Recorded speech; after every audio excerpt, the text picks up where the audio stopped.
there are many physical attributes that we need to consider when we're working with older adults, from strength, balance, mobility, flexibility, cardiovascular work, and speed and power. Speed and power being my absolute favorite to work with. I think it has the biggest impact. Well, I know it has the biggest impact on the physical function of older adults, our ability to function better in life. And so that's why it's really important that we really start incorporating more speed and power. And so the title of this little presentation is Powerful Aging, Stop the Loading, Start Exploding. And that's what we're gonna just take a few minutes and go over. It's critical that we do this. And it's even a change in kind of our perception, because we're so kind of ingrained in strength. And that's been such a kind of a foundation for so many years. I really believe it's time that we make that shift and make speed and power the foundation of what we do for older adults. We know that we get slower when we get older. And why is that? That's because we lose fast twitch muscle fiber at twice the rate of slow twitch muscle fiber. So we're in a huge deficit, if you think about it, because we never move fast. We do 20 minutes of cardio, 30 minutes, we have 5Ks, 10Ks, half marathons. We're in this craze of endurance sports, and I think we need to kind of just shift our thinking and really work on utilizing that fast twitch muscle fiber. So let's talk a little bit about what power is.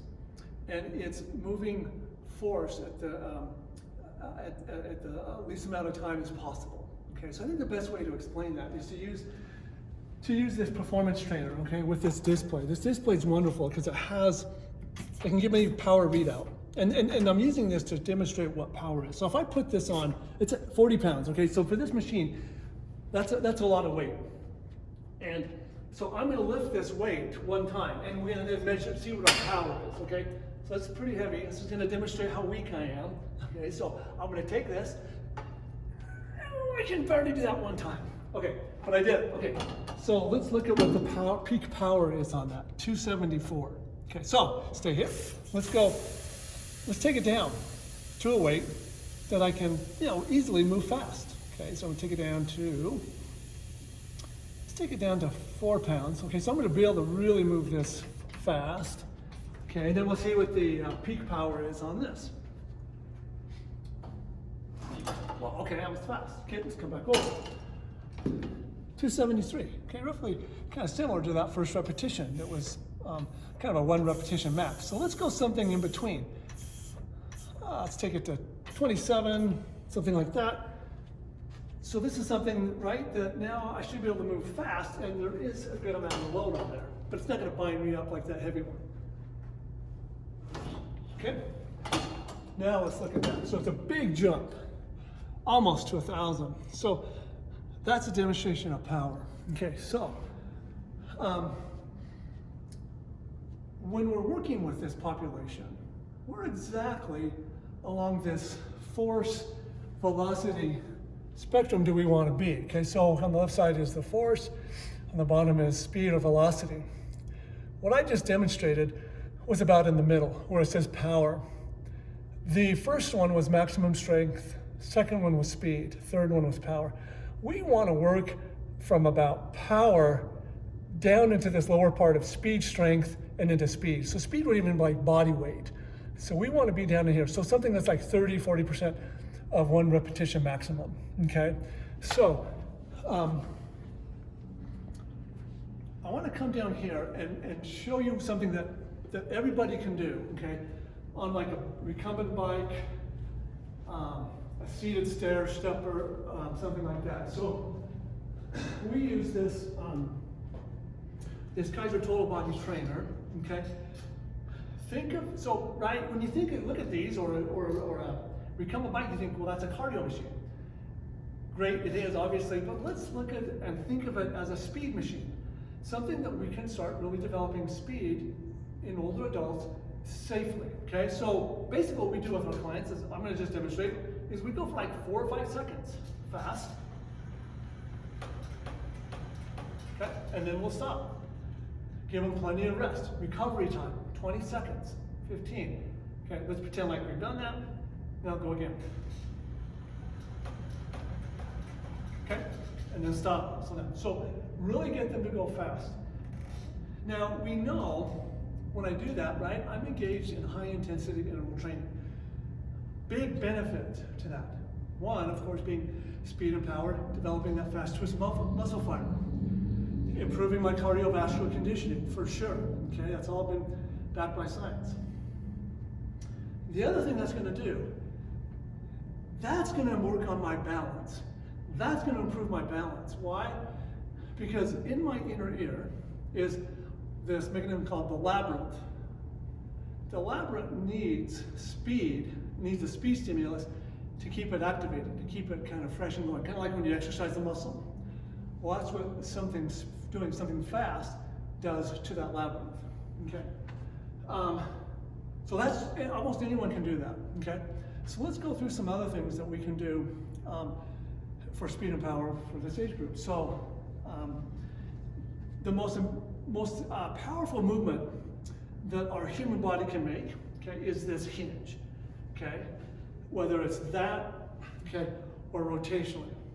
And so I can do something like this on a cable machine, okay, and get that big powerful movement with that hinge. I can also do that on the floor, okay. We've all seen these, they're bridges, they're hip lifts, okay, but I can come up fast and get that same movement from just doing a simple bridge. I can, if I want to, I can get some weights, some dumbbells and put on there and do it like that, okay? Skipping. Well, let me back up.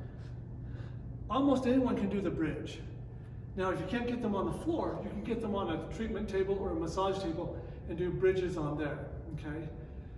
So I'm trying to illustrate movements that almost everyone can do, and there'll be some that, right, will be more advanced. Skipping, again, is almost something everyone can do. I like it because it combats so much of what comes with aging. Poor posture, limited arm swing, poor dorsiflexion of the foot, or bringing the toe up, or extension of the foot, okay? Plus, it has this power speed mechanism to it, okay? So just simply skipping. Okay, I wouldn't have them do it so much where they're like skipping for distance, but kind of almost in place, okay? Really good movement for developing fast twitch muscle fiber in this market, in this age group, okay? You can use leg presses and chest presses, but I would recommend if you're gonna do that, use bands, body weight, or machines that are pneumatic. Okay, that's what we have here is pneumatic machines. Keeps it super safe. And we've been doing this for years, and great outcomes with with safety involved, being paramount. All right, I'm going to show you two quick ones that are some of our favorites over here. You probably don't have this, but again, almost everybody we have in here, people in our 80s and 90s will put on here and do this air runner. I like it because of the hip extension that's involved that we talked about earlier, okay? A lot of hip extension and a super good power movement. Okay? If I do that in conjunction with fast arms here, then I'm really got it made, okay? I mean, I think between these two, boy, I just can't beat it. So I'm gonna go here, and do a fast arm movement with this functional trainer. You can use bands with that movement as well. Back to fast arms.